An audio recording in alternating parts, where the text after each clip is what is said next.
Ok, salut à tous. Aujourd'hui, je fais une petite vidéo pour partager un petit peu avec vous mes astuces. Enfin, c'est pas vraiment des astuces, mais ce que je fais quand la fête est finie. D'abord, moi, je fais tout progressivement. De la même manière que je mets en place mes décorations progressivement tout au long de l'Avent pour que ça soit pas chiant en fait, que ça soit cool, voilà, que ça reste agréable, fun. Là, c'est pareil. Au lieu de tout enlever d'un coup, je vais ranger mes décorations au fur et à mesure. Je commence quasiment dès le lendemain de Noël, 26, 27, 28. Entre les deux fêtes, je range mes décorations. Alors, je les range sérieusement dans des boîtes. Vous voyez, c'est très très bien fait. Les décorations de Noël, c'est un investissement. Et moi, il y a des décorations que j'ai depuis plus de 20 ans. Hein, et il faut bien les ranger pour les conserver longtemps. C'est une question de sous en fait. Hein, voilà. Et puis pour les retrouver facilement aussi après. Donc là, vous voyez que j'ai tout changé, mais sans tout enlever. Le sapin qui était le long de la poutre blanche, ici, voilà, je l'ai déplacé vers le buffet, voilà. Vous avez vu mes vidéos, donc vous savez à peu près. J'ai enlevé toutes les décorations, mais je le garde pour le buffet. Et je garde la décoration autour du buffet parce que je vais l'utiliser énormément pour le 31, pour le 1er. En fait, ce buffet, je l'utilise énormément en toute occasion. Donc, je fais les choses progressivement. Et je garde un minimum de choses. Bon, par exemple, là, j'ai enlevé le bar à bonbons. Si vous avez vu la vidéo, et à la place, j'ai mis un des poinsettias qui était au pied du sapin. C'est pareil, le dessus de cheminée, c'était une décoration complètement différente. J'ai rangé mes décorations et à la place, j'utilise mes poinsettias, mes lanternes qui étaient au pied de mon sapin. Donc, en fait, il y a des choses que je range et je redispose. J'ai mis des petites LED, bien sûr, pour que ça reste festif parce que cette décoration, je vais la garder jusqu'à l'épiphanie. Ok, il y a quand même quelques petites remises en état qu'il faut faire rapidement entre les fêtes ou juste à la fin des fêtes. Là, je vais vous parler de deux de mes astuces. Déjà, il faut s'occuper des carafes parce que le vin peut tacher l'intérieur des carafes en verre. Donc là, j'utilise du riz et du vinaigre blanc pour nettoyer, du riz non cuit. Hein. Je vais faire un premier nettoyage comme ça. Ensuite, je vais tout rincer. Je vais nettoyer avec du vinaigre blanc pur. Ok. Si vous ne le faites pas, si vous tardez, vous allez tacher l'intérieur de votre carafe à vin. Ok, donc faites-le récupérer là. Ensuite, quelque chose de typique des fêtes, c'est les taches de cire sur les nappes. Ok, ne jetez pas. Moi, à la fin, quand on a ouvert les paquets, je récupère tout ce que je peux, hein, les rubans, etc. Il y a toujours du papier de soie. Récupérez votre papier de soie. Vous pouvez aussi utiliser du buvard, mais il faut l'acheter. Alors que le papier de soie, vous en avez toujours dans les paquets cadeaux. Et je vais utiliser mon papier de soie. J'en mets un sous la nappe, un par-dessus, parce qu'il y a toujours des taches de cire. Donc là, je mets un en dessous, un au-dessus. Je passe un fer pas trop chaud. Ça fait fondre la cire. Il ne faut surtout pas laver votre nappe si vous n'avez pas fait ça, si vous avez de la cire dessus, parce qu'après, vous ne pourrez plus enlever la cire. Voilà. Donc ça, c'est les petites choses qu'il faut faire après les fêtes. Hein. Enfin, n'oubliez pas dans votre baignoire de nettoyer vos décorations d'extérieur qui sont recouvertes de bombes à neige. C'est simple, avec la douche, le jet de la douche, vous nettoyez, ça s'en va très facilement.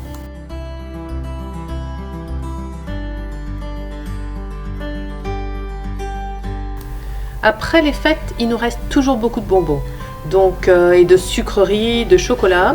Donc moi j'en offre bien sûr, j'essaye d'en offrir le maximum, mais il en reste toujours beaucoup. Donc je fais une petite présentation, un petit peu comme le bar à bonbons, mais le but, en fait là, c'est de s'en débarrasser en quelque sorte. Hein. C'est pas le même but. Mais ça revient au même, je fais une jolie petite présentation. Je ne vais pas garder à la cuisine des boîtes de chocolat à moitié vides, etc. Dans différents contenants, différentes boîtes. Donc je regroupe tout dans des bonbonnières. Je fais une jolie présentation et je les mets à disposition de toute la famille. Voilà.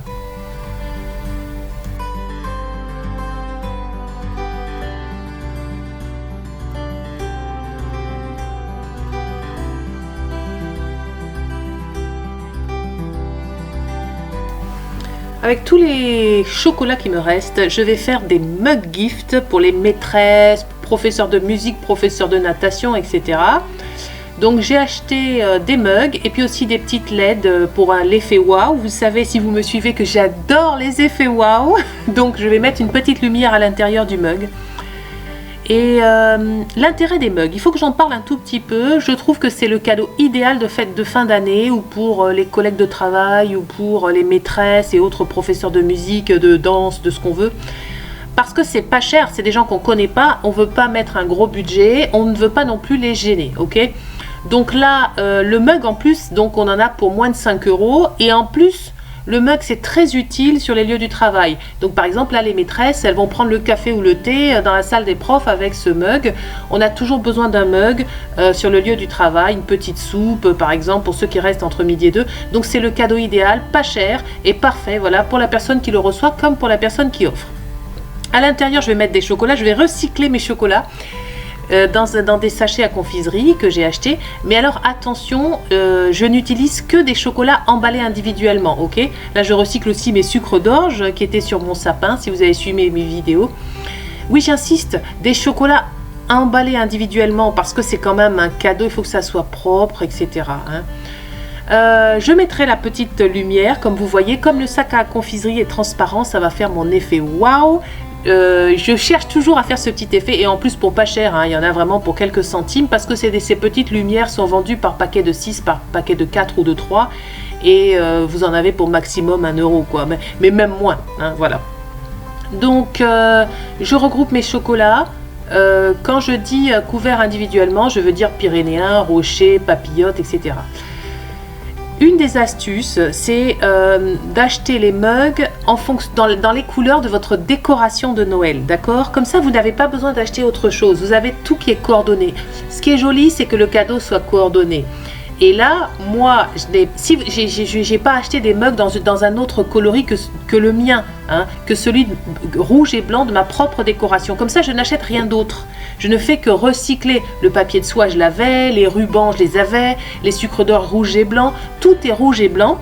Je me suis contentée d'acheter les mugs de la bonne couleur, et c'est ce que je vous conseille de faire.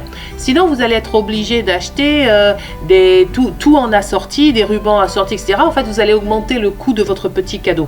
Donc là, j'avais tous les étiquettes blanches. Je fais participer mon fils, ils adorent ça, surtout qu'en plus, c'est quand même pour leur professeur, hein, pour ses maîtresses. Hein. Donc, ça lui fait vraiment plaisir.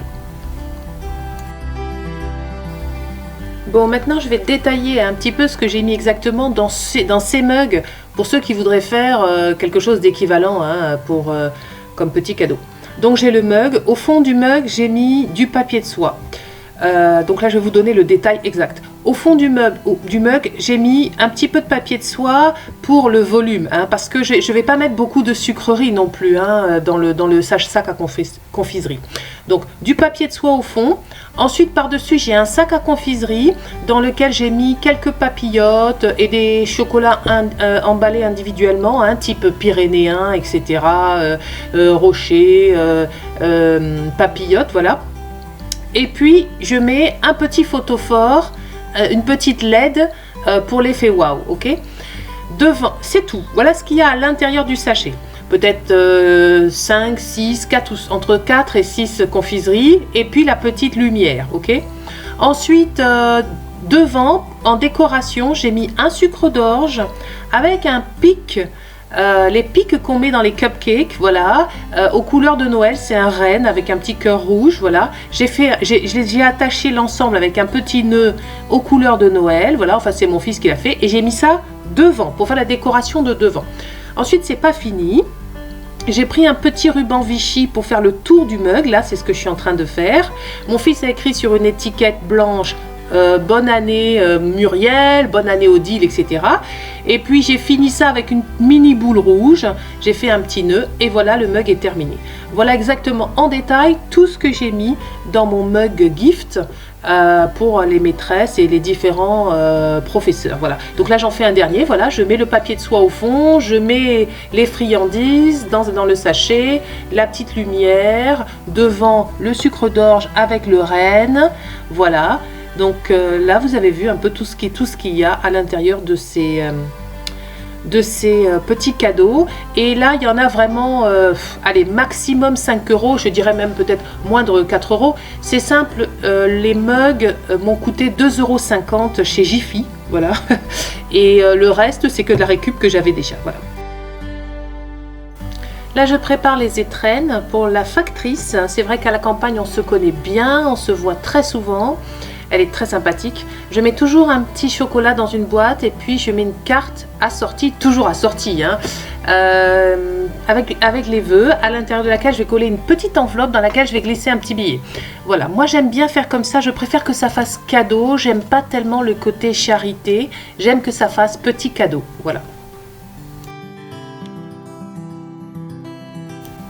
Ah, le Home Organization Challenge 2017. Il faut que je vous en parle parce que ça commence samedi. Donc samedi 7 janvier, c'est pour ça que je mets en ligne ma vidéo maintenant. Vous aurez le temps de faire les petits mug gifts si vous voulez, mais surtout je voulais vous parler de ce challenge. Donc lancé par Bow, comment elle s'appelle? A Bowl Full of Lemons, voilà c'est ça. Et c'est une auteure américaine spécialiste elle fait partie des papesses de mes héroïnes, hein, de l'organisation et du ménage. Et elle lance ce challenge sur les réseaux sociaux, donc c'est hyper motivant. Je dois dire que moi je ne fais pas de ménage, je vous montre tous les liens pendant que je parle, hein. Je clique et vous voyez que sur son blog vous trouvez les PDF et tout ce qu'il faut pour faire le challenge. Moi je ne fais pas de ménage de printemps, sachez-le. Moi le printemps je suis dans mon jardin, je profite du soleil. Donc le ménage de printemps, le grand ménage je le fais dès janvier, hein. À la fin des fêtes, je remets tout en ordre. Je trouve que c'est la meilleure période. Donc elle a beaucoup bossé, hein. Elle a produit un PDF qui est gratuit. Et il y a 14 semaines et chaque semaine on doit s'attaquer à une pièce de la maison, trier, nettoyer à fond, jeter les choses dont on n'a plus besoin. Moi c'est top, c'est le genre de truc que j'adore. C'est bizarre mais moi j'adore. Donc je l'ai connue par Nikki qui est une de mes héroïnes favorites que je vais vous présenter bientôt. Voilà, ça c'est le compte Instagram de Nikki qui a un blog At Home with Nikki et surtout qui a une chaîne YouTube que moi je trouve super, hein. Donc je vais vous présenter sa chaîne YouTube, là voilà. Donc elle a plein de vidéos d'organisation, de ménage, de tips, d'astuces, etc. C'est en anglais, donc vous allez travailler votre anglais. Moi j'aime bien prendre un petit thé, regarder un petit peu ses vidéos, j'adore, j'aime bien Nikki, voilà. Et c'est grâce à elle que j'ai connu d'ailleurs A Bowl Full of Lemons, ok, l'autre dame, voilà, qui fait le challenge. Je voulais vous parler, puisqu'on en est aux héroïnes du ménage et des organisations, vous connaissez peut-être Dominique Laureau, la française, mais surtout Marie Kondo, qui a écrit un livre best-seller. Elle a une chaîne aussi YouTube que je suis en train de vous présenter. Et puis la dernière de mes quatre papesses de l'organisation de la maison, c'est The Inspired Room, c'est Mélissa. Et Mélissa, elle fait aussi des challenges, Mélissa, une fois par an. Donc pas en ce moment, mais l'année dernière, elle avait fait un challenge de 30 jours. Tout son propos, elle a écrit un livre que je vous présenterai en fin de vidéo. Tout son propos, c'est de dire qu'il faut aimer notre maison telle qu'elle est, là où elle est. C'est pas la peine de rêver d'un château ou d'une maison hyper chère. Il faut prendre soin de sa maison et aimer ce qu'on a, hein, et faire avec ce qu'on a, voilà. Donc je voulais absolument vous parler de ce challenge parce que peut-être que parmi certains de mes followers, il y a des gens qui adorent leur maison, qui adorent ranger, nettoyer, enfin. Et c'est motivant de le faire à plusieurs sur les réseaux sociaux. Ça commence samedi 7 janvier. Voilà, bye bye, à bientôt.